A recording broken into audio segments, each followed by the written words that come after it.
أعوذ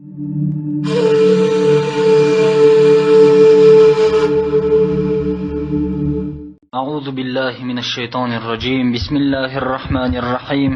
الحمد لله رب العالمين، والصلاة والسلام على رسولنا محمد وعلى آله وأصحابه أجمعين. فإن أصدق الحديث كتاب الله، وخير الهدي هدي محمد صلى الله عليه وسلم، وشر الأمور محدثاتها، وكل محدثة بدعة، وكل بدعة ضلالة، وكل ضلالة في النار. رب اشرح لي صدري ويسر لي أمري واحلل عقدة من لساني يفقه قولي. Ассаламу алейкум, құрметті мұсылмандар. Бүгінгі тақырыбымыз күнә жасап қойғандағы 10 әдеп деген. Яғни бұл күнә жасаған адамға қатысты әдептер. Яғни күнә жасау үшін керекті әдептер емес. Қате сұрап жатыр адамдар, сонда күнәні әдеппен жасау керек пе деп. Жоқ, күнә жасап қойған адамға қатысты әдептер бұл. Сол адамға қатысты болған. Бірақ енді біз бұған байланысты тікелей бірден тақырыпқа өтпестен бұрын алдын ала осы жайлы кішкене мағлұмат айтсақ, мағлұмат беріп өтсек. Өйткені біз көреміз, Алла Тағала Құран Кәримде де баршасында баяндағаны, Құран Кәримде пайғамбарымыз саллаллаху алейхи ва саллям хадис шарифтеріне қарағанда біраз нәрсе көріледі. Және бұл көрінген нәрсе адам баласының әлсіз жаратылғандығы. Адам баласы әрдайым әлсіз жаратылғандығынан бір нәрсеге беттеп ауытқып отырады әрдайым. Және бір нәрсені білдірмей қоймайды. Күнәсіз адам деген нәрсе ол мүмкін емес ол. Кез келген адам бір нәрсені білдіреді ол. Қарап отырып, ойланып отырып та бір арам ой ойлап отырады. Ішінен бір күңшілдік, біреудің бір нәрсесін көремей қалуы мүмкін, адам қызғаншақтық пайда болады. Бұның бәрі күнәлі істер негізі. Адам байқамайды, жасап отырады. Бірақ бұл да Алла Тағаланың бізге бір жасаған кеңшілігі шығар, мынандай нәрсе қойған. Күнәға бір қателік жасаған адамға бір күнә жазылатын болса, бір жақсы істеген адамға 10 сауап жазылады. Соның үшін ана жамандықтың бетін жауып кетсін деп.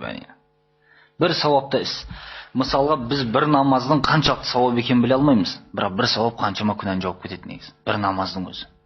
Үлкен, өте үлкен сауап беріледі. Сонда адамның баласы Құран Кәримде қараңыз.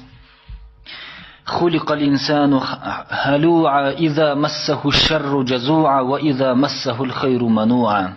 Адам баласы өте әлсіз жаратылған. Егер басына бір қиыншылық келетін болса, бақырып-шақырып кетеді.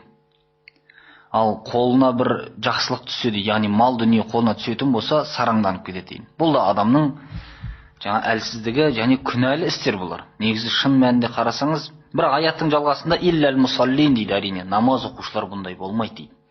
Шын мәнінде Алла Тағалаға иман келтіріп арқа сүйеген адам ешқашан бұл үмітсіздікке түсіп, не болмаса бір басына бір қайғы келген кезде шыдай алмай бақырып-шақырып кетіп, ол бір мұсылман адамның ісі емес.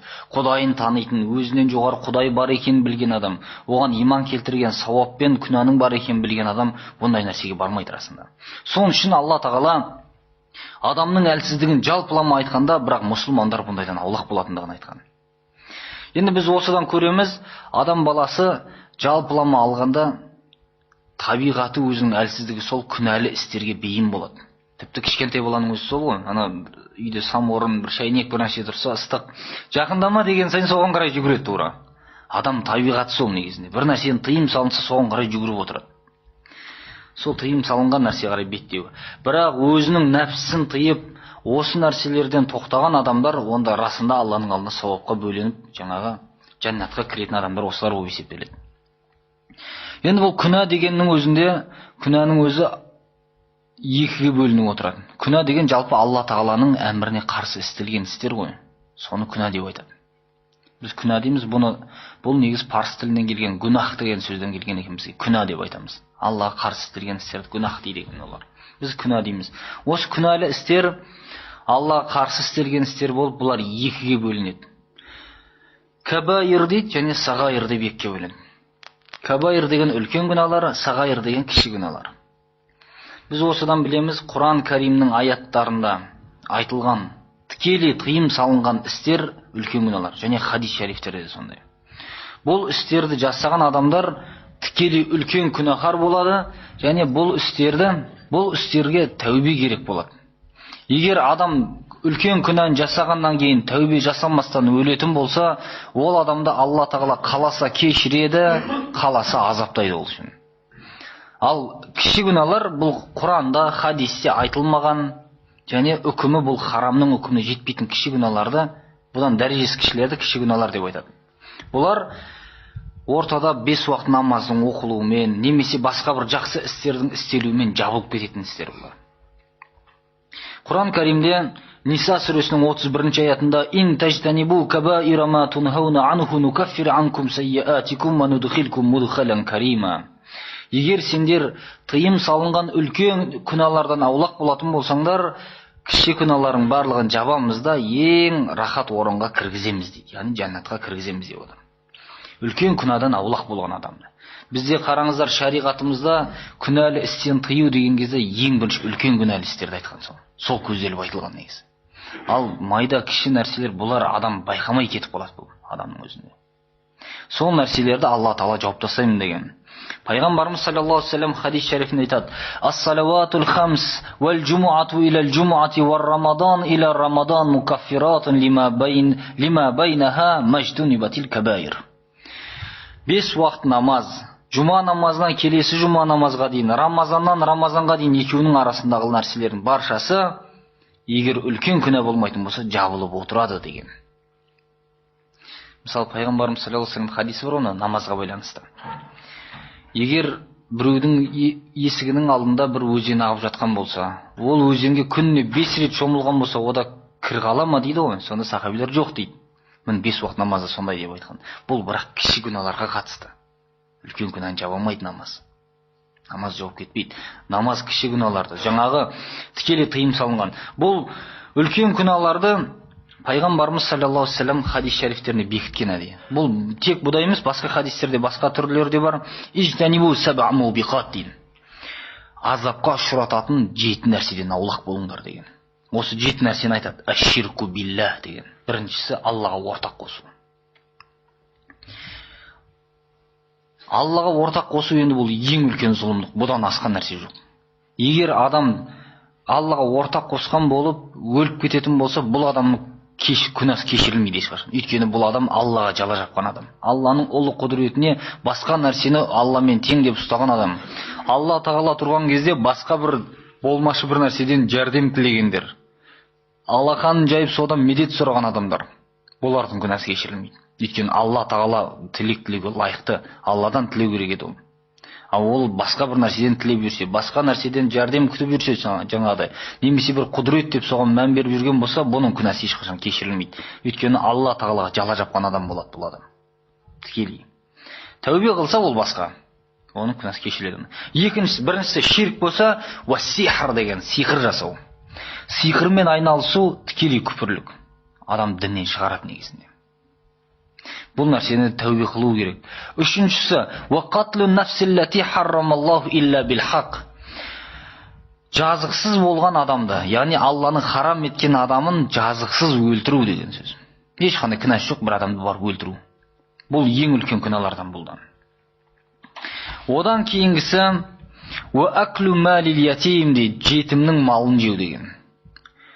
Адамдар мән бермеуі мүмкін. Бір жетімнің малын жегенде, басқасын бір тартып алып қойған. Малын жеу деген барып қолында бағып отырған қойын алып кету емес қой тікелей. Бұл кез келген нәрсе, оның ақысын жеп қою. Немесе жұмыс істетіп жаңа ақшасын бермейді. Я болмаса жаңағыдай мал дүниесі біреудің қолында болған болса, оны байқатпай жерін жымқырып қалады дегенде. Кез келген қандай түрмен жесін. Не істесе де бұндай жетімнің малын жеу ең үлкен күнәдан. Ва аклур риба деген. Аклур риба деген процент өсім жеу. Өсім жеу де үлкен күнәлардан. Бұған тәубе керек болады. Тәубе етпеген адамның жағдай қиын болады. Ва тавалли яумуз захф дейін. Және соғыс қызған уақытта қашу соғыстан.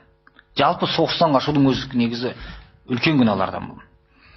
Ва қазфул мухсанатил ғафилатил муъминат дейін. Және арлы намысты болған, еш нәрседен хабары жоқ бір мұсылман әйелге жала жабу. Бір әйел арлы намысты әйелге барып, мынау пәлен әйел, мынау мынандай әйел деп жаңа жаман аттарды барып тағатын болсаңыз, я болмаса жаңа жала жабатын болсаңыз, сыртынан бұл нәрсе кешірілмейтін күнәлардан. Үлкен күнәлардан кәдімгі. Міне бұлар осы. Және тағы да бұдан бөлек айтылған нәрселер бар. Мысалы хадис шарифтерде бөлек білдірілген. Пайғамбарымыз саллаллаху алейхи вассаламнан үлкен күнә не деп сұраған кезде біріншісі Аллаға ортақ қосу деген. Одан кейін адам жаңағы өзінің әке шешесін боқтауы деп айтқан. Сонда сахабилер сұрайды: "Я Расулалла" дейді, "Адам өзінің әке шешесін боқтай ма?" дейді. "Иә" дейді.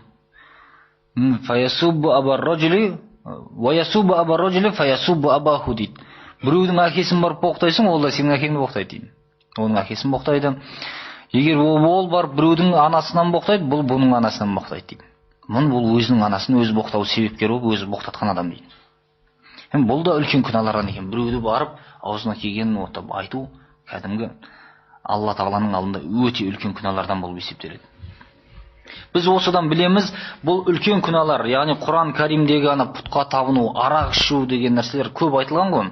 Осы нәрселердің баршасы үлкен күнә болса, мына хадистердегі бекітілген нәрселерде. Және осы жерде мынаны айта кетейік.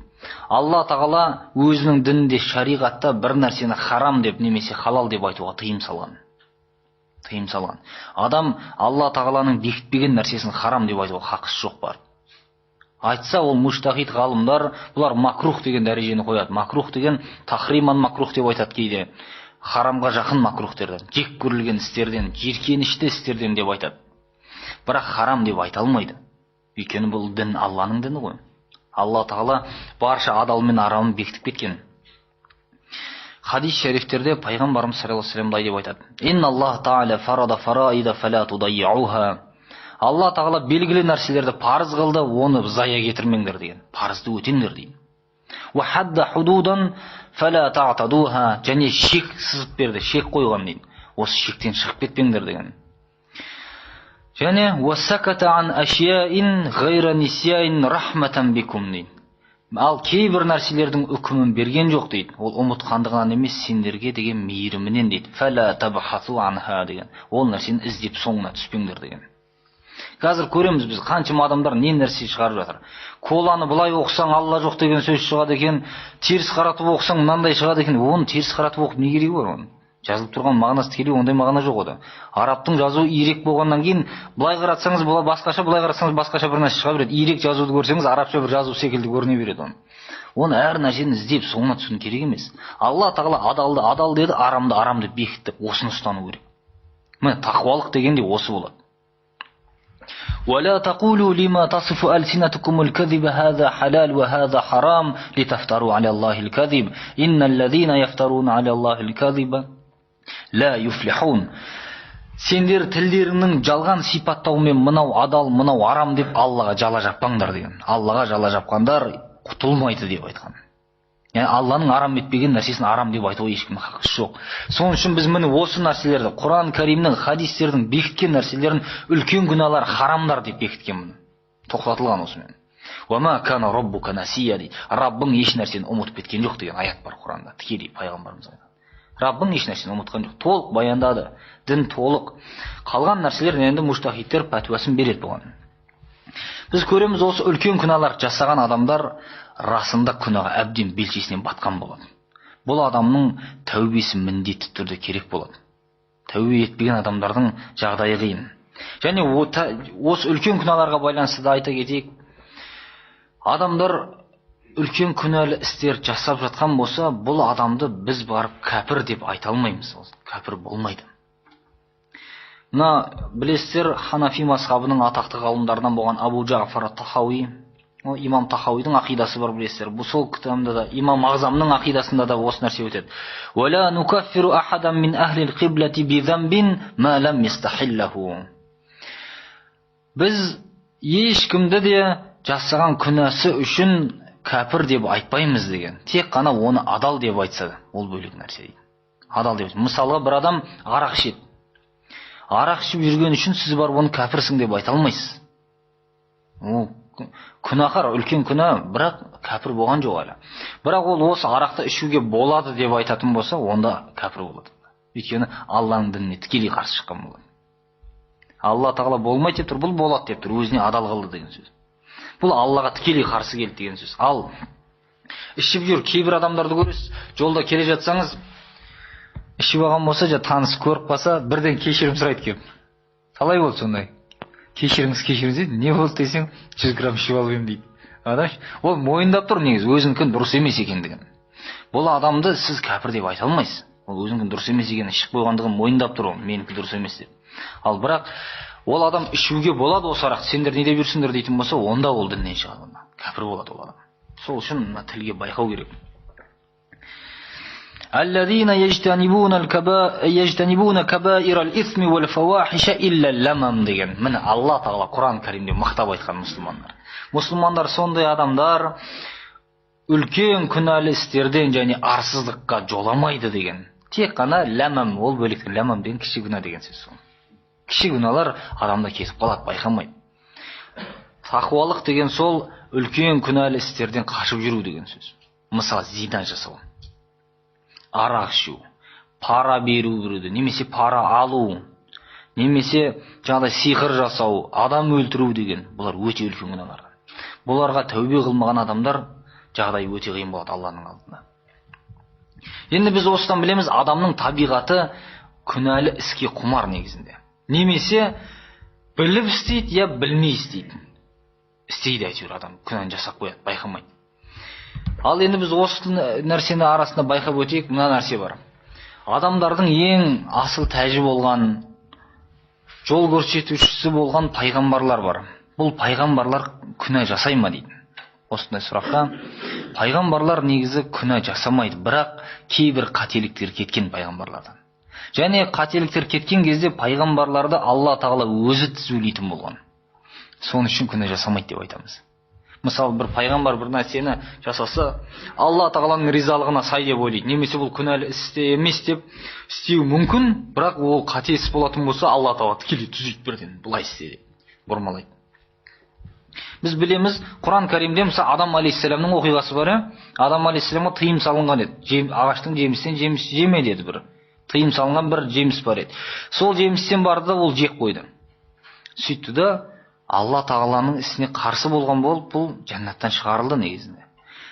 Және жәннаттан шығарылардың бұрында осыны айта кетейік. Бұл нәрсе біздің дінімізде кейбір мәселелер хикая түрінде кіріп, адамдардың миын улаған кейбір оқиғалар бар. Бұл нәрсенің өтірігі мен шынын, дұрысы мен бұрысын айыруымыз керек. Адам алейхиссалам күнә жасаған, күнәлі іске барғаннан кейін, одан кейін барып жеп қойды ғой, жеміс жегеннен күнәһар болды.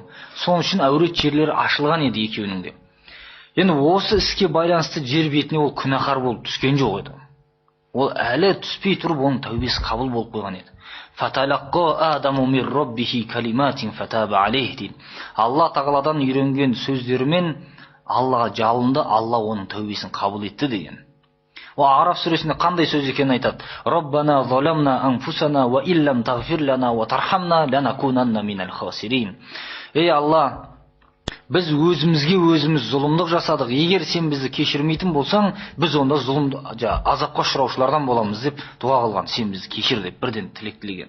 Сол жерде кешірген Алла, содан кейін барып шығарған бұны. Сонда жер бетіне түскен кезінде Адам алейхиссалам тәубесі қабыл болып қойған еді. Өйткені Құранның ағысын қараңыздар, ана Бақара сүресінің 4-ші немесе 5-ші бетінде.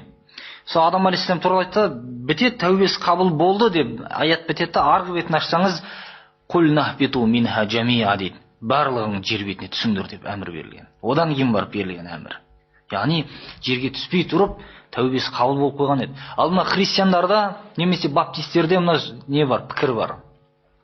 Дүниеге туылған жас сәбилердің баршасы күнәһар дейді, соны біз жуындырып, тазалауымыз керек дейді. Өйткені Адам алейхиссалам күнә жасап жер бетіне түсті, сол күнә қазір елдің бәрін туылған адам бәрі күнәһар дейді, сол арқылы дейді олар. Біздің пікіріміз ондай емес қой. Біз жаңа туылған балам періште дейміз ғой тіпті. Ол біздің пікір емес бұл. Бұл ар жақтың пікірлері. Бұл қате пікір. Құран Кәрим бұның тәубесін қабыл етіліп түскендігін айтқан. Және кейбір мындай оқиғаны айтылған ортада. Оқиғаны айтып жібергенде қайдан алынған екені белгісіз. Тәпсір кітаптарында да табылмайтын оқиға. Адам алейхиссалам жер бетіне түскен кезінде күнәһар болып түсті. Сөйтті да 300 жылға дейін басын көтермей, басын жерге салбыратып жүріп, тәубе қылып жүрдік, тәубесі қабыл болмай 300 жылдан кейін барып қабыл болды дейді. Хауа Индияға түскен екен, Үндістанға.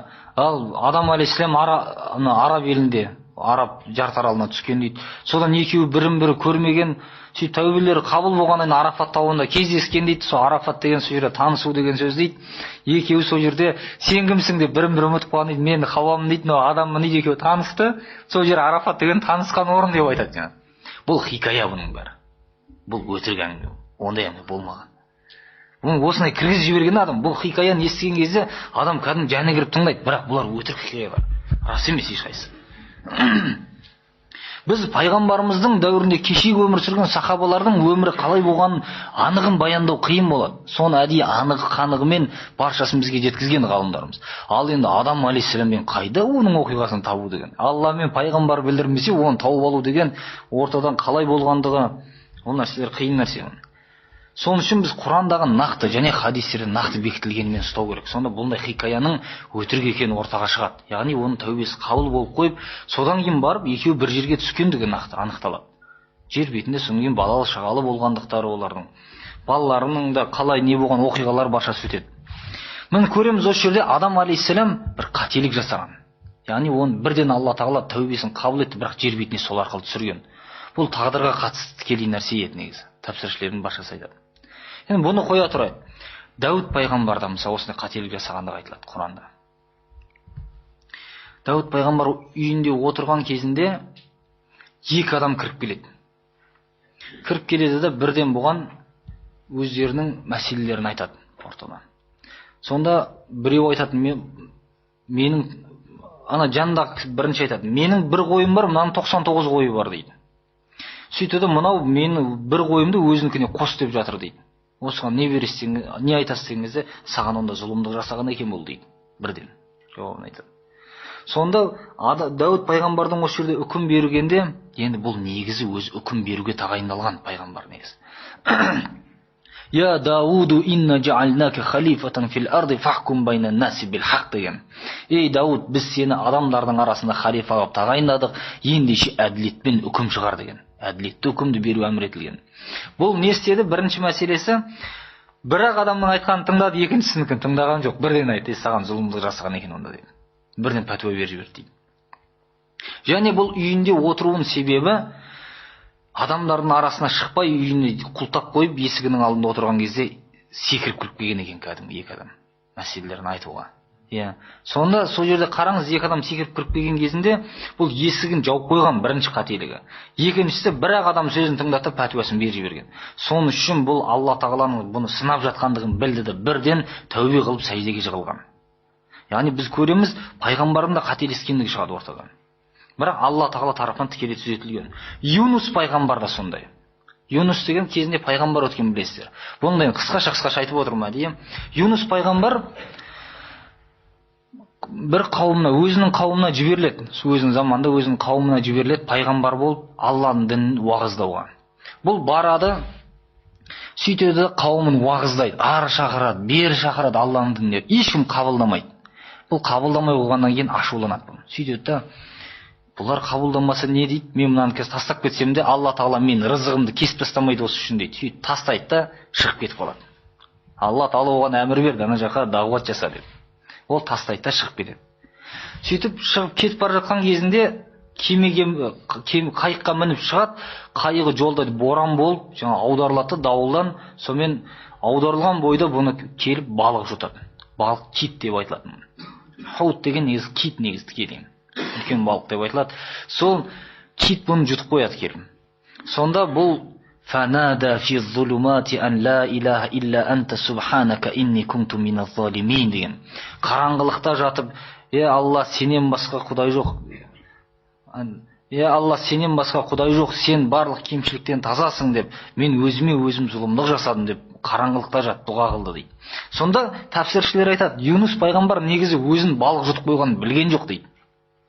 Бірден аударылған бойда жұтып жіберген ғой. Сонда бір байқаса, аударылды, суға батып баратқанын біледі, бір қараса қараңғылықта отыр. Қайда кеткенін білмейді. Бірден дұға қыла бастаған Алла тағала. Өйткені өзінің істеген ісін дұрыс емес екенін бірден түсінген. Қараңғылықта дұға жасаған. Содан кейін балық бұны апарып қайтадан құсып тастайды негізі жағаға. Содан қайтадан бұл қауымына дағуат жасауға барады. Қауымы бұны қабылдамай қойғаннан кейін бұл ашуланып кеткенін біледі. Сонда қараса қауымының басына қара бұлт төнеді келіп. қатты бұлт төнген кезінде бұл бірден қауымының баршасы бала шағаларымен толықтай сәждеге құлап жығылып жылайды, сол жерде сәжде жасайды. Сонда біраз бұлт төніп бастарында тұрып тұрды да қайтадан ашылды дейді. Алла тағаланың Құран Кәрімдегі Юнус қауымынан басқасының баршасына азапты жіберген едік деп айтқан. Азап келген кезде ешқашан қайтарылмаған, тек Юнустың қауымынан ғана қайтарылды деп айтқан. Азап бастарына дейін келіп төніп тұрып, бірден Алла тағала алып тастаған. Барлығы бірдей сәждеге жығылған. Сөйтіп Юнус пайғамбарды өздері іздеп тауып алып бізге дінді үйрет деген. Сол сөзді кейін үйреткен. Сонда біз көреміз Юнус пайғамбардың да оқиғасында оның қателігі тастап кеткендігі бар. Алла тағала оны басқа түрлімен алып келдірген қайтадан. Яғни бұлардың істеген істері қателіктерін Алла тағала тікелей түзелейтін болған. Соның үшін бұларды қателік жасамайды деп айтады. Басқа адамдарда ондай гарантия жоқ қой. Мысалы Мұхаммед пайғамбарымыз өзіміздің саллаллаху алейхи вассалам. Оның да біраз нәрсесі бар осындай. Мысалға адамдар келіп сұрақ келген. Біздің 3 сұрағымыз бар дейді, осыған жауап берші дейді. Не деп сұрайды? Соны еврейлер әдейі сұрайды. Еврейлер алдында кітап оқыған адамдар ғой, Тауратты білетін адамдар. Солар келіп Мұхаммед пайғамбарымыздың білмейді деген нәрселерді сұраған әдейі. Тек пайғамбарлар ғана білетін нәрсені. Сонда біріншісі Зүлқарнайн туралы не айтасың дейді. Яғни Зүлқарнайн әлемді кезген адам деп айтады, оған сұрайды. Әлемді кезіп жүрген адамдар туралы не айтасың дейді. Адам кім сол деп. Екіншісі ана үңгірдің ішінде ұйықтап қалған жігіттер кімдер еді олар дейді. Қалай болған еді оқиғасы? Осыны айтшы дейді. Үшіншісі рух деген не деп сұрайды. Рух деген не? Осыны сұраған кезінде пайғамбарымыз саллаллаху алейхи вассалам расында ештеңе білмейді ондай туралы. Бұл айтады, енді Алла тағаладан енді жәрдем келеді ғой, оған уахи болады деп біледі, ертең айтам сендерге дейді. Ертең келіңдер дейді. Үйіне кіреді, түнде уахи келеді деп ойлайды. Бірақ уахи келмейді ешқандай. Келмегеннен кейін есіктің алдында жаңа адамдар жиналып жүрді дейді, айқайлап, ей Мұхаммед, өтірігің шықты ма деп. Қара бет болдың ба елге деп айқайлап жүреді. Пайғамбарға қатты тиеді бұл сөздер. Сол кезде Алла тағала бірден уахиын жібереді. Сонда уахи басталған кезде қарасаңыз айтады, иншалла демейінше ертең істеймін деп еш нәрсені айтпа деген. Бір нәрсе ертең істейтін болсаң иншалла деп айт деген. Яғни Алла қаласа деп. Алла қаласа деген сөзді айтпаған, ертең айтам деген үшін ескерту келген бірден. Көрдіңіз бе? Сөйткенде артынан айтады Зүлқарнайнның кім болғандығы туралы, ұйықтап қалған жігіттер кімдер еді, олар қалай барып тығылған еді, сол баяндалады Құранда. Соның рух туралы сұраған кезде, рух Алланың әмірі дейді. Одан сендер аз ғана нәрсе білесіңдер дейді. Бұл әңгіме жабастады сөйтіп. Рух туралы бір-ақ ауыз сөз береді сол. Рух Алланың әмірі деп. Одан сендерге аз ғана ғылым берілді деп. Ал анау екі сұрағына ұзағынан жауап береді кәдімгі. Зүлқарнайн туралы, жаңа ұйықтап қалған жігіттер туралы. 300 жыл ұйықтап қалған ғой адамдар. Сол 300 жыл ұйықтаған адамдар туралы айтылады. Каф сүресі түседі. Міне сонда сол нәрселер баяндалады. Біз көреміз Мұхаммед пайғамбарымызда да осындай қателіктер болғандығы, және Алла тағала тарапынан тікелей түзуленгендігі. Және тағы біреу бар. Пайғамбарымыз саллаллаху алейхи вассаламның үйінде 4 әйелі болған ғой, 4 әйелдің 4 бөлмесі болған өзі. Ол 4 бөлме дегенде бір үлкен 4 үй алып беріп қойған жоқ. Мешіттің бір бұрышы үй еді. Соған 4 бөлме жасаған. Әр бөлме кішігірім, соншалықты 2 адам, 3 адам отыратын болса болды, сыймайсыз деген сөз. 4-ші адам сыймайды ол үйге, ол бөлмеге. Сондай кішкентай бөлмелері болған. Сол бөлмелер 4 бөлме 4-еуіне жасап берген. Солардың ішінде болатын болған өзі. Кішкентай бөлмелерінде тіпті пайғамбарымыз түнде намаз оқыған кезде Айша анамыз айтады, мен аяғым тартатынмын дейді. Сәжде жасайды, сон тұрған кезінде қайтадан аяғым созып отыратынмын дейді. Өйткені сыймайды одан артқа. Үйлерің тар болғандығы. Сіз ондай, енді сондай үйде тұрғызып көріңіз, қазір ондай әйелдер бар ма ондай тұратын? Міне сол уақытта қараңыз, 4 әйелі бір үйде болғаннан кейін енді 4 бөлме ғой. Сода болғаннан кейін бір күні Хафса, пайғамбарымыздың әйелі, мұсылмандардың анасы болыңыз. Сол Хафса үйіне өзінің төркінінен бал келеді оның үйіне. Бал келгеннен кейін ол балды өзі жемей пайғамбар келсін деп күтіп отырады дейді. Келген кезде пайғамбарға жегізеді. Бұны біліп қояды ар жақта әйелдері. Содан кейін не істейді? Арасында келіседі екеуі. Пайғамбар келген кезде аузыңнан орфуттың иісі шығып тұр деп айтады. Орфут деген бір өсімдік бар. Сол өсімдікті ара бал жинап жүргенде сол өсімдіктің үстіне қонатын болса, жаңағы орфуттың иісі жағымсыз иіс екен. Сол балдан шығады кейін. Жеген адамның аузынан да шығады екен сол иіс. Сонда иіс шығып тұр деп айтты дейді жаңа. Бал жедің бе не деп. Сонда бір әйеліне кірген кезде ол солай айтады, Айша анамыздың үйіне кірген кезде, бөлмесіне кірген кезде ол да солай айтады. Сонда пайғамбарымыз саллаллаху алейхи вассалам біртүрлі болып қалады жаңа. Сөйтеді да, мен енді бұдан кейін ешқашан бал жемеймін дейді бірден. Өзіне өзі ант етеді, мен ешқашан енді бал жемеймін деп. Осыдан кейін қатты тиіп кеткен да сөз. Сол кезде Алла Тағала бірден аят жібереді. Я айюхан набию лима тухарриму ма ахаллаллаху лак. Ей пайғамбар, Алланың саған адал қылған неге арам қыласың дейді. Табтағи мардата азваджик, әйелдеріңнің көңілін тапқың келді ма дейді. Әйелдерің разы қылғың келді ма? Сөйтіп Алланың адал қылған арам қылып отырсың ба деп. Валлаху ғафур рахим дейді. Алла кешірімді, мейірімді дейді. Алған бетіңнен қайт деген сөз тікелей қайтарған. Міне қараңыз, сол жерде пайғамбарымыз саллаллаху алейхи вассаламның өзі бір нәрсе жасаған болса, ол ісі дұрыс болмайтын болса, бірден түзелетеді Алла Тағала. Соның үшін біз көреміз, пайғамбарлар күнә жасамайды деп, соның үшін айтамыз. Жасалған қателіктері бірден түзеленген. Ана соқыр кісі келгенде де солай болады. Соқыр кісіге жаңағы маған уақи үлкен Меккенің Қурайш руының үлкендерін жинап уағыз айтып отырған кезде бір соқыр кісі келеді арттан. Мұхаммед, Алланың саған үйреткеннен маған да үйрет деп жаңа бір соқыр адам келіп қалады.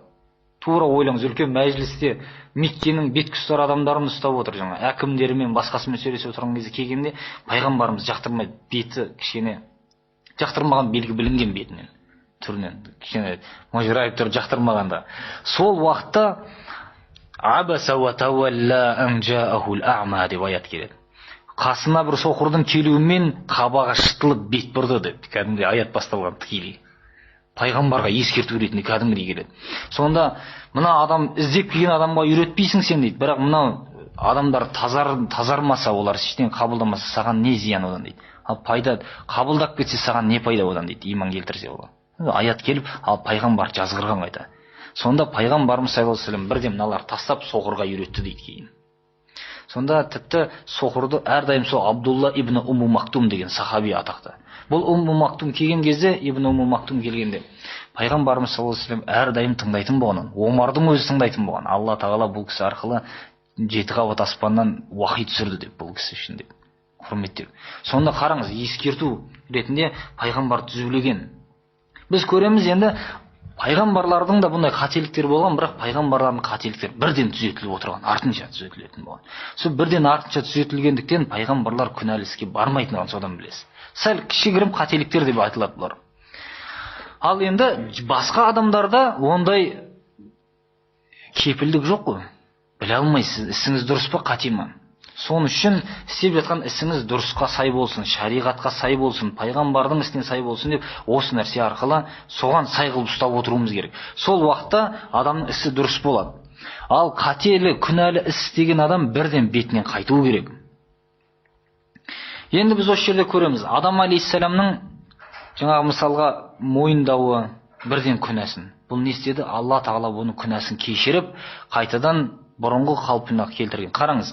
Ва аса адаму раббаху фагава, сумма жтабаху раббуху фатаба алейхи ва хада деген. Адам алейхиссалам өзінің Раббысына қарсы болды, Алла Тағала оны таңдады да тәубесін қабыл етіп, тура жолға салды қайтадан деген. Сәл жолдан ауытқып еді, қайтадан тура жолға салып берген. Сонда хидаятқа түсіріп берген. Яғни тура жолын көрсеткен. Бұл себебі ол өзінің күнәсін мойындаған еді, өзімізге өзіміз зұлымдық жасадық деп. Ал шайтанға да сондай әмір берілді, іблиске. Сәжде жаса деді, жасамады ол да. Бірақ ол айтты, мен анағыдан хайырлымын деді. Өзінің істеген ісін дұрыс көрді ол. Соның үшін бұл шайтан, іблис малғұн болды. Малғұн деген лағнеттелген деген сөз. Қарғысқа ұшыраған. Лағнеттелген бұл шайтан өзінің күнәсін мойындамай қияметке дейін дұшпан болды енді. Алла Тағала соған рұқсат берді, қияметке дейін жүреді бұл. Және соған дейін адамдарды азғырады, бірақ оның орны тозақты келген. Міне қараңыз, бұл өзінің мойында жаңағы бас имегендіктен, өзінің күнәсін мойындамағандықтан осындай шайтан халге келген еді. Шайтан бас имеді, қараңыз, осындай қудаланған болса, пайғамбарымыз саллаллаху алейхи ва саллям хадисі бар. Aqrabu ma yakunu al-'abdu ila rabbihi wa huwa sajidun fa akthiru ad-du'a деген. Құлдың Раббысына ең жақын болатын кезі сәждеде жатқан кезі дейді. Сол үшін дұғаны көбейтіңдер деген. Қараңыз, басын көтер, бас имеген адам, бас имеген іблис Алладан ұзақтатылды, сәжде жасаған Аллаға ең жақын болатындығын айтқан. Бас иген сайын Аллаға жақындайды адам. Қайта тақыраппарланып бас көтерген сайын Алладан ұзақтайды. Бұл кез келген нәрседе осындай. Тәкаппарлық ешқашан бір жақсы нәрсеге алып барған емес қой. Міне осы нәрсе бұл шайтанның мысалы. Адам тәкаппар болып бір адам бір нәрсе өзінің қателігін мойындамайтын болса, істеген күнәсін мойындамайтын болса, және күнәсін менікі дұрыс деп есептеп тұрса бір адам, бұл адам шайтанның бауыры болды деген сөз. Шайтанның бауырларынан бұл адам. Адам біледі ғой іштен қателікті, мойындау керек та ішінен. Өйткені біз мына нәрсені көреміз. Адам баласын пайғамбарымыз саллаллаху алейхи вассалам хадисінде былай деп айтқан: егер сендер күнә жасамайтын бір жаратылыс болғандарыңда, Алла тағала сендерді жойып жіберіп, орындарыңа басқа біреулер жарататын еді. Қателіктерін жасап, тәубе жасайтын адамдар жарататын еді деген. Яғни бұл деген сөз барып күнә жаса деген сөз емес бұл. Адам күнә жасап қояды деген сөз. Табиғаты сондай адам. Қарап отыр білден. Мысалы бір адам мен мүлдем күнә жасамаймын, күнә жоқ менде дейтін болса бір адам, ол адам нағыз күнәһар сол адам. Ең бірінші күнәһар сол адам. Өйткені пайғамбарымыз саллаллаху алейхи вассалам хадисінде де бар: "Мен қала халака нас фаху ахлакухум" деген. Кім адамдардың бәрі қазір құрыды ғой десе, бірінші құрған адам сол деген. Ең бірінші құрған адам өзі деген. Өйткені ол не басқаларды менсінбегендіктен айтады. Қазір адамдар бұзылып кеткен ғой қазір деп жақтырмай отырады. Өзі бір мықты, басқасын бәрі бұзылып кеткен секілді. Бұл өзі бірінші құрған адам соның дейді. Соның үшін адам міне осындай нәрселерде біз біреудің күнәсін болсын байқаған заманда бұл нәрсені адамның өзінің де қателігі еске түсу керек. Мына адам өзі бауырымыз ғой, оны құтқарып жіберуге тырысу керек. Мүмкіндігінше құтқарып жіберуге тырысу керек. Шариғаттың мақсаты біреуге жаза беріп өлтіріп тастау емес мақсаты. Шариғаттың мақсаты адамды құтқару. Күнәға батып жатқан адамды бері қарай шығару. Батып жатқан адам болды, мына кәпір болды деп өлтіріп тастай салу емес қой. Оны бері қарай құтқару керек. Қаншама нәрселер бар. Бұл үлкен күнәлі істер, яғни діннен шығармайтындығын біз хадистерден көреміз. Пайғамбарымыз саллаллаху алейхи вассалам заманында бір кісі арақ ішіп ұсталады. Бір ұсталады, екі ұсталады, үш ұсталады. Қайта ұсталады. Яғни қойған секілді қайта ұсталады бір адам дейді. Кана юлаққабу химаран деген, оны ешек деп айтады деген елдің бәрі. Арақ іше береді деген, қайтпайды. Қайта ішіп ұсталады, енді бір ішіп ұсталса мақұл енді жабылып кетер еді әңгімесі. Сонда бұл адам бұған дүре соғады, пайғамбарымыз жаза қолданады. Сонда жаза беріп жатқан кезінде 80 дүре соқтырады бұған. Сол уақытта жаңағы Омар жанында тұрып айтады: Алла мынаны лағнет ет мына адамды дейді. Аллахумма ланху дейді. Мына лағнет болсын деп, Алла лағнет ет мынаны деп. Сонда пайғамбарымыз айтады: Омар дейді, сен бұны лағнет етпе дейді. Өйткені менің білетінім бұл адам Алланы және елшісін жақсы көреді деп айтқан. Мұсылман адам бұл дегені, арақ ішкен үшін ол діннен шығып кеткен жоқ. Бірақ күнәлі іс істеген үшін оған жаза қолданған еді. Яғни діннен шығып кетпейді, біз осыны білуіміз керек. Ал бірақ ол оны адал дейтін болса, онда діннен шығады. Кейбір кезінде топтар өткен. Бұны хариджиттер айтамыз. Хариджит немесе хауариж дейді, көпше түрде айтады.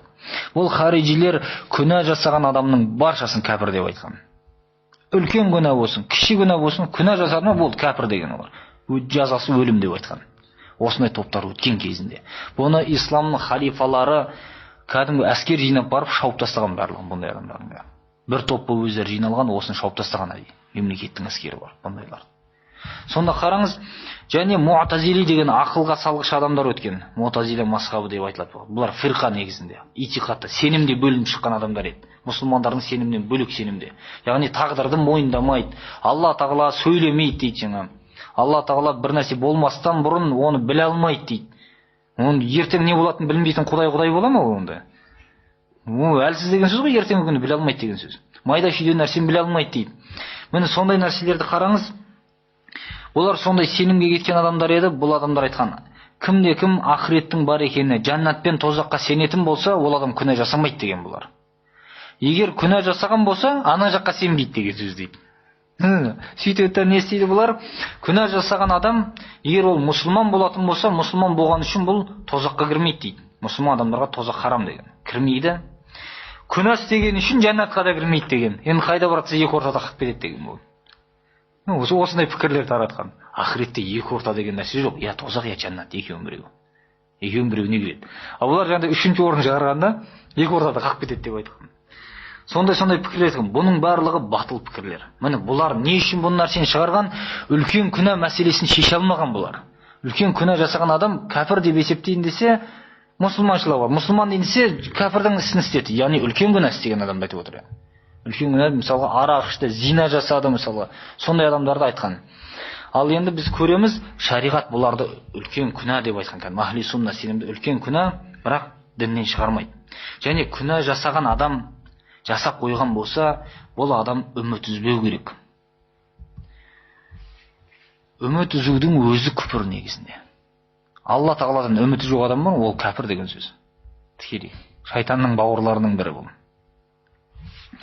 Мысалға дейік, болды Құдай мені кешірмейді ғой енді десе, ол адам кәпір болды дін. Алла тағала неге кешіре алмасын? Алланың несі рахымы, мейірімі одан әлде қайда зор. Бір күні пайғамбарымыз саллаллаху алейхи ва саллям соғыстан қайтып келе жатады әскермен. Сонда әскердің алдында кетіп бара жатады бір адамдар, сол әскердің біреуінің анасы алдынан шығады. Сонда жаңағы анасы жүгіріп келіп баласын құшақтап, бетінен сүйіп алдынан шығып, жаңағы құшақтап қуанып жүр дейді анасы, баласы соғыстан аман келгенге. Сөйтіп жатқан кезде пайғамбарымыз саллаллаху алейхи ва саллям айтады Абу Бәкірге: "Ей Абу Бәкір" дейді. "Ана анасын қарашы, сол анасы қазір баласының отқа түскенін қалай ма?" дейді. "Жоқ" дейді. Қалай ол дейді, өйткені қаншалықты жақсы көріп тұр анасы дейді. Сонда Алла тағаланың мейірімі ананың анасыныкінен әлде қайда жоғары деген. Өздерін құлдарын тозаққа тастау арқылы Алла тағала рахаттанбайды. Анадан әлде қайда мейірім жоғары деп айтқан Алланың. Яғни кез келген нәрсесін Алла тағала құлыныкін кешіреді. Міне, бірақ адам жаңағы жамандыққа беттемеу керек. Және беттеп бір нәрсені бүлдіріп қойған болса, күдер үзбеу керек. Шайтанның үміті жоқ. Ал үміт үзген адам да шайтанның бауыры болып қосылады шайтанға. Үміт пен үрей арасында болу керек. Бірақ енді мен мұсылман болдым екен, болды, немесе намаз оқып жүр екен, мені Құдай азаптамайды дейтін болса, ол адам да сенімді болды деген сөз. Бұл да үлкен күнәға кірді деген сөз. Өйткені сенімді, Құдай мені азаптамайды дейтін болса, екеуіне де кетпеу керек, ортада болу керек. Алла тағала мені кешірер, үміті болу керек, және мына жақтан азаптап жіберуі де мүмкін, қорқынышы болу керек, екі ортада ұстап отыру керек. Бір жағына өтіп кетуге болмайды. Міне жаңа айтып өткенімізде ең бірінші, күнә жасап қойғандағы 10 әдеп дегеннің біріншісі осы. Істеген күнәсін мойындау және өкіну, тәубесін және кешіктірмеу деген сөз. Кешіктірместен тәубе жасасын дейді. Істеген ісіне өкіну. Бұл өкініш адамның өзін өзі кінәлауы деген нәрсе адамның ішінен нәпсіден келетін нәрсе. Алла тағала Құран Кәримде нәпсіні 3-ке бөлген. Енді бұны 7-ге бөлетін ғалымдар да бар. Бірақ Құран Кәрим 3-еуін айтқан. Біз осы 3-еуін жақсылап біліп алсақ, осы жетеді бізге. Бұл 3-еу біріншісі нәпсі аммара деген. Нәпсі аммара дегені әмір етуші нәпсі, жамандыққа ұрындырушы. Адам бір нәрсені көрген кезде қызығып күнәлі іске кететін болса, ол ішінен нәпсісінен келген нәрсе бұл. Ол кәпірдің нәпсісі негізінде. Ұрындырғыш, әрдайым жамандыққа әмір етеді. Арақ көрсе ішкісі келеді, әйел көрсе құшқысы келеді дегендей. Кез келген нәрсеге жамандыққа әмір етеді. Ал екінші түрі бар нәпсінің, бұл нәпсі лауама дейді. Нәпсі лауама деген мұсылманның нәпсі. Яғни айыптаушы, кінәлаушы деген сөз мағына келеді. Лауама деген. Яғни адам бір күнәлі істеп қоятын болса, бірден адамның ішінен өзі сөгіс беріп тұрады өзіне. Мынандай бүлдірдің деп. Адам өзін-өзі кінәлайды кей кездерде. Байқайсыз ба? Бір мынандай оқиға болады ғой. Сізге біреу сеніп бір істі тапсырады, мынаны орында деп, барып орындай алмай ісін бітіре алмасаңыз, адам кей кезде ішінен өзі жаман болады. Бітіре алмадым-ау деп ішінен адам өзі кінәлайды, айыптайды. Тура сол нәпсі негізі адамның өзін істеп тұрған. Тура күнәлі істерде осындай өзін-өзі айыптайтын болса, бұл мұсылманның нәпсісі кәдімгі. Орта дәрежедегі бұл. Одан кейін нәпсі мутмаинна деген бар, орныққан нәпсі дейді бұны. Нағыз орныққан, отырған таза. Яғни бұл күнәлі анамнау іс емес. Бұл таза дұрыс жақта жүреді. Әрі қолынан бір нәрсе кетіп қалса, немесе біреуден зиян көретін болса, ондай нәрсе бақырып шақырып былай тұрсын, өзін-өзі бұрынғы қалпында ұстап жүретін адамдар. Яғни өзгеріп кетпейді бір нәрсеге байланысты. Бұл көбінесе үлкен ғалым кісілерде, әулиелерде, пайғамбарларда болатын нәпсі бұл. Яғни өзін бекем ұстайтын. Яғни бір нәрсеге байланысты, немесе анау адам мынандай нәрсе жасапты десе, соның сөзіне еріп кетіп қалмайды ол. Немесе қосылып кетпейді соған, не айтты екен, айтқаның дұрыс екен деп қосылып та кете салмайды. Міне осы нәрсені білуіміз керек. Яғни өзінің күнәсін мойындауы және бірден тәубеге келуі. Тәубе жасау керек. Алла тағала тәубе дегеннің өзі артқа қайту деген сөз ғой, алған бетінен қайту артқа. Істеген ісі дұрыс емес екендігін анық көз жеткізіп, мен істеген ісім күнәлі іс, дұрыс емес қой деп. Және сол ісіне өкіну керек, бұны қайтадан істемеуге бел байлау керек. Сонда бұл адам тәубе жасаған болады. Ал бұл біреудің ақысын жеген болсаңыз, содан ақысын барып жаңа халалдасуыңыз да керек болады. Мысалы біреудің ақшасын сіз жымқырып жеп қойдыңыз мына жақтан. Немесе сыртынан айттыңыз, мына пәленше адам мынандай оңбаған деп, артынан неше түрлі әңгіме айттыңыз. Бірақ егер сіздің сөзіңіз ана кісіге жетпеген болса, онда тәубе қыласыз. Ана кісіге Алла тағаладан кешірім сұрайсыз. Соның ісі алға бассын, соның күнәсін кешір деп, сіздің әңгімеңіз сонымен жабылады. Ал бірақ ол адамның құлағына жеткен болса сіздің әңгімеңіз, онда барып кешірім сұрауыңыз керек. Барып кешірім сұрау керек болады. Міне осылайша болады тәубе. Бұдан басқа түр жоқ. Айтпесе, адам өзінің істеген күнәлі ісін күнә болғандығынан емес, енді амалдың жоғынан тастаған адам тәубе еткен адам емес. Мысалға 80 жыл бойы зина жасап жүрген адам 80-ге келгеннен кейін енді не дейді? Болды, енді мен зина жасамаймыз. Ол қаласа да жасай алмайды ғой болды. Одан емес, ол шамасы жететін уақытта тоқтау керек. Шынымен істеген іс адал емес, харам екенін біліп тоқтатса, міне сондай шын тоқтаған ол. Әйтпесе жаңағыдай тоқтау емес ол. Және күнәлі істерде өзі бір нәрсе жасап қоятын, немесе өзінің бір күнәлі істері бар болатын болса жасап қойған. Адамдардың кейбірі болады, ондай нәрсе болады. Күнәлі адам бұндай нәрселерде басқаны қызықтырмау дейді. Кейбір адамдар бар, өзінің істегеніне басқаны қызықтырады. Өзі мысалға дейік, бір тойдан той қуып, бір нәрсе жүрген адам болса, соған елді қызықтырып, жәнде көреді, алып барып, ананы айтып, мынаны айтып, адам мүмкін ғой еріп кету. Ондай нәрсе жасайтын адамдар бар.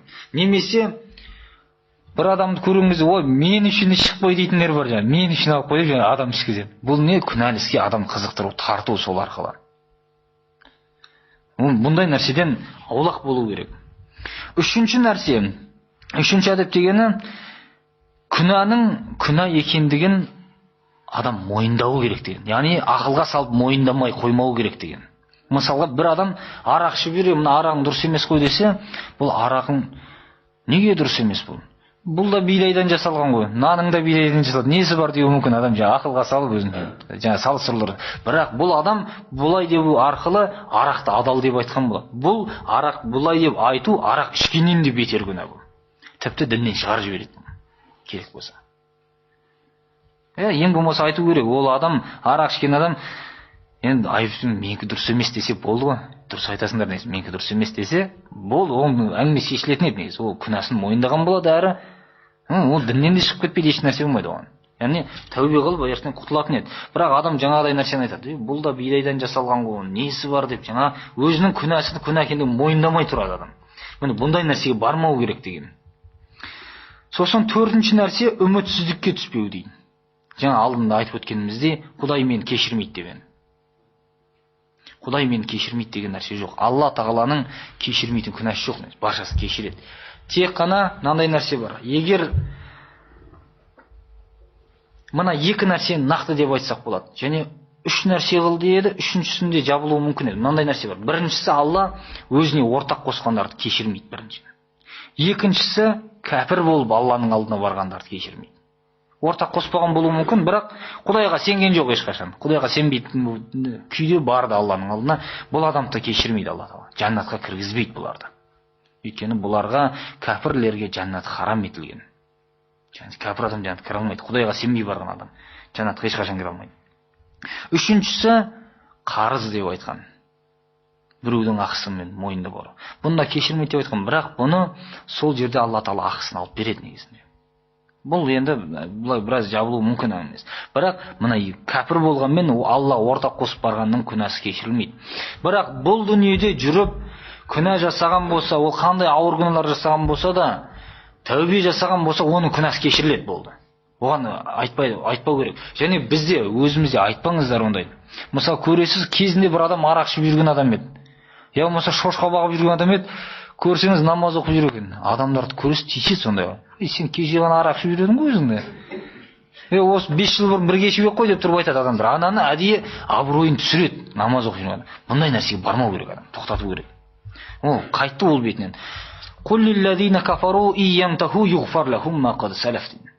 Сен кәпірлерге айт дейді, егер бетте алған беттерінен қайтатын болса, өткен күнәсінің бәрі кешіріледі деп айтқан Алла Тағала. Кешіру. Бұл біздің қазекеңдердің арасында көп жүреді ғой ондай нәрсе. Пәленше молда болып кетіпті ғой дейді, кеше ғана аунап жатыр еді арақ ішіп дейді. Бұл бір ауыз сөзбен оны күйдіріп жіберді, істеп жатқан жақсылығын. Бір ауыз сөзбен күйдіріп жібереді. Алдыға бір жерге секірем деген адам, ұзаққа бір секірем десеңіз, артқа бір-екі қадам жасайсыз ғой. Сонда тура сол артқа жүрген бір-екі қадамда адам көріп қалады, алдыға секіргеніңізді көрмейді оны. Бір адам намаз оқып жүрген болса, оны тіпті қатты қарайды адамдар. Мас болып жүргендерді үйіне жеткізіп тастап жүрген болсаңыз, сізді мас деп айтады көрген бірден. Жеткізіп тастап жатыр екен ғой, мақұл демейді. Ондай күнәлі істен мүмкіндігінше аулақ болу керек. Сіздер осындай ләжі болса, көрінісі жаман болған істен аулақ болу. Көрініс жаман жер ма, аулақ жүріңіз. Артыңыздан әңгіме де ермейді, бәледен де аулақ боласыз.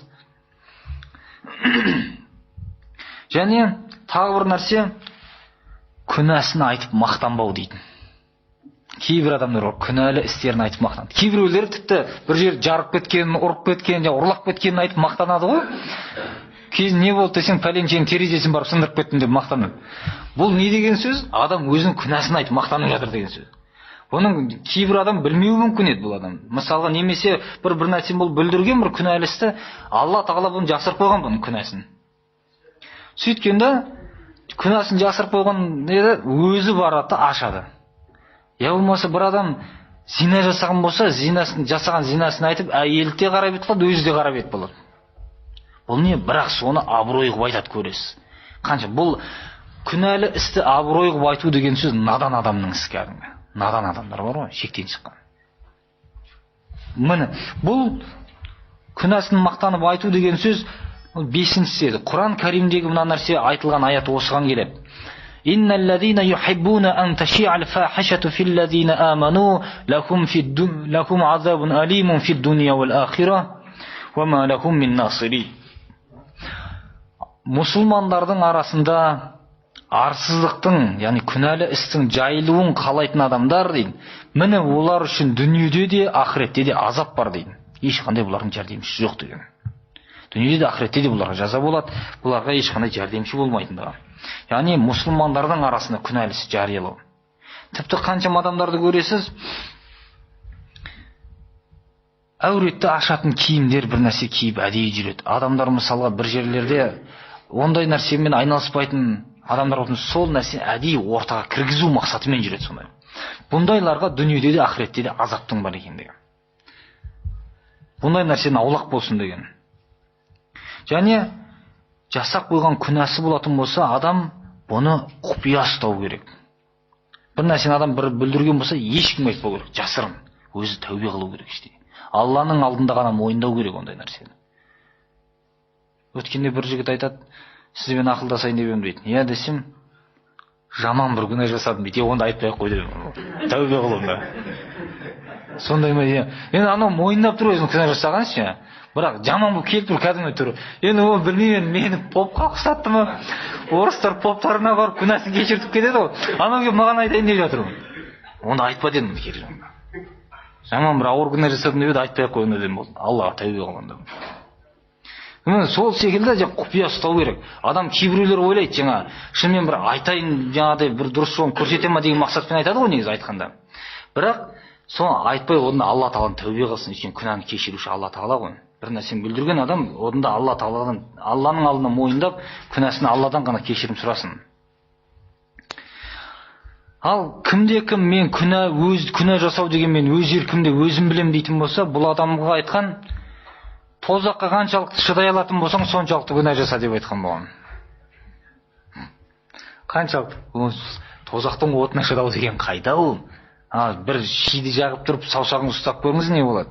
Тозақтың оты деген ол адамдарды отын қылып жағатын нәрсе ғой, мүмкін емес нәрсе. Қаншалықты шыдай алсаң, соншалықты жаса дейді онда. Сосын адам баласы енді күнге өзі үшін жаңағы есеп беріп отыру керек қой, өзіне өзі.